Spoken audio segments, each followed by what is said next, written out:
पूर्वांचल की धरती, जहां राजनीति सिर्फ सत्ता का खेल नहीं बल्कि सम्मान, दबदबा और पहचान की लड़ाई होती है। उसी धरती से उभरा एक नाम, धनंजय सिंह। एक कहानी है एक ऐसे व्यक्ति की जिसने व्यवस्था से ही राजनीति की तेज बहाव को चुना और फिर उसी बहाव में कई बार डूबा, कई बार उभरा। शुरुआती में गांव से विधान की ओर जौनपुर जनपद के आसपास फैले गांव में धनंजय सिंह का नाम धीरे धीरे जाना जाने लगा। मजबूत कद, काठी, तेज आवाज और आत्मविश्वास, युवा अवस्था में ही उन्होंने लोगों की प्रभावित करना शुरू कर दिया।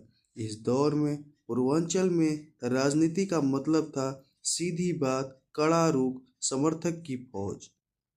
धनंजय सिंह ने छात्र राजनीति और स्थानीय प्रभाव के सहारे अपनी पहचान बनाई। गांव कस्बों में उनके समर्थक कहते थे, ये लड़का बोले तो सामने वाला चुप हो जाला।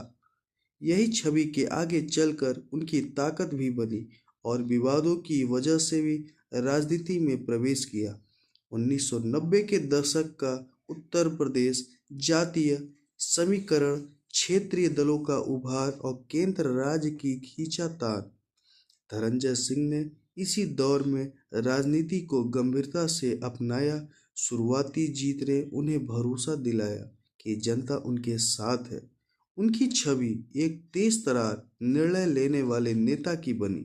समर्थक उन्हें अपने इलाके का शेर कहते तो विरोधी डर कर कांपते रहते। राजनीति में कदम रखते ही उन्होंने साफ कर दिया कि वे सिर्फ भाषणों के नेता नहीं हैं बल्कि मैदान की खिलाड़ी हैं। सत्ता का स्वाद और प्रभाव, सत्ता में आते ही उनके समर्थक की संख्या बढ़ जाती। विकास कार्यों, स्थानीय समस्याओं पर हस्तक्षेप, अधिकारियों से सीधी बातचीत, इन सब ने उन्हें जनता के बीच लोकप्रिय बनाया। कई लोगों के लिए वे काम कराने वाले नेता थे, लेकिन सत्ता के साथ साथ विवाद भी लाए। राजनीति में उनका आक्रमण अंदाज अक्सर सुर्खियों में रहा। मीडिया में नाम छपता, कभी विकास के लिए तो कभी विवाद के लिए तो कभी विवाद की आंधियों के लिए।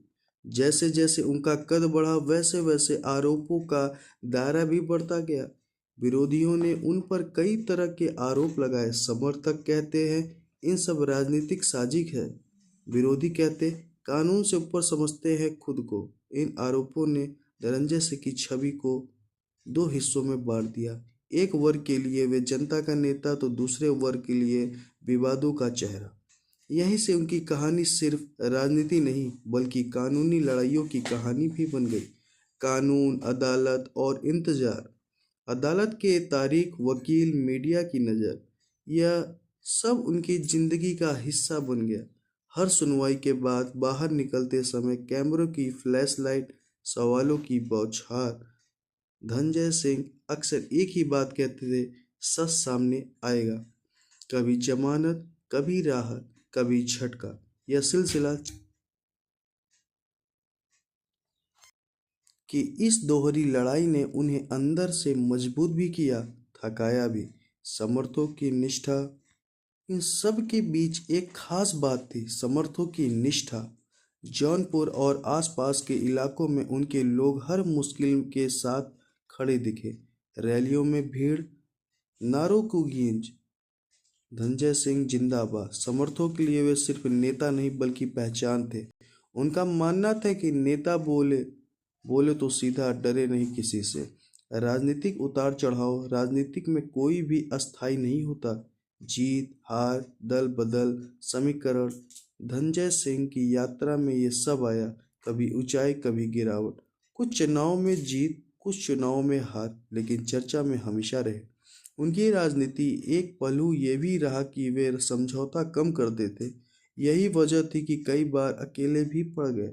व्यक्तिगत जीवन की परछाई, राजनीति की शोर के पीछे एक निजी जीवन भी होता है। परिवार, रिश्ते और जिम्मेदारियों, इन सब का असर उनकी छवि पर भी पड़ा। जब राजनीतिक मुश्किल दौर में थी तब परिवार का साथ उनके लिए सहारा बन गया। मीडिया और छवि। मीडिया ने धनंजय सिंह को अलग अलग रूपों में दिखाया, कभी दबंग, कभी नेता, कभी विवादित चेहरा, कभी संघर्षपूर्ण राजनेता। सच शायद इन सब के बीच कहीं थी। राजनीति में छवि वही नहीं होता जो आप बनाते हैं, बल्कि वो भी होता है जो लोग देखना चाहते हैं।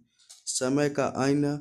आज जब लोग धनंजय सिंह की कहानी देखते हैं तो वह सिर्फ एक व्यक्ति की कहानी नहीं बल्कि पूर्वांचल की राजनीति का आईना लगती है, जहां ताकत, लोकप्रियता, विवाद और कानून सब साथ साथ चलते हैं। निष्कर्ष।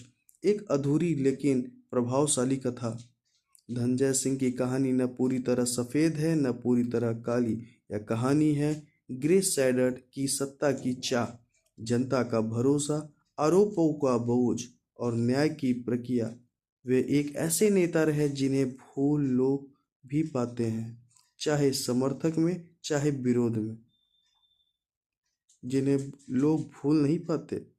शायद यही किसी भी राजनीति की सबसे बड़ी पहचान होती है कि वह चर्चा में बाहर न आए। धनंजय सिंह नाम नहीं, एक ब्रांड थे जौनपुर के पूर्वांचलों का।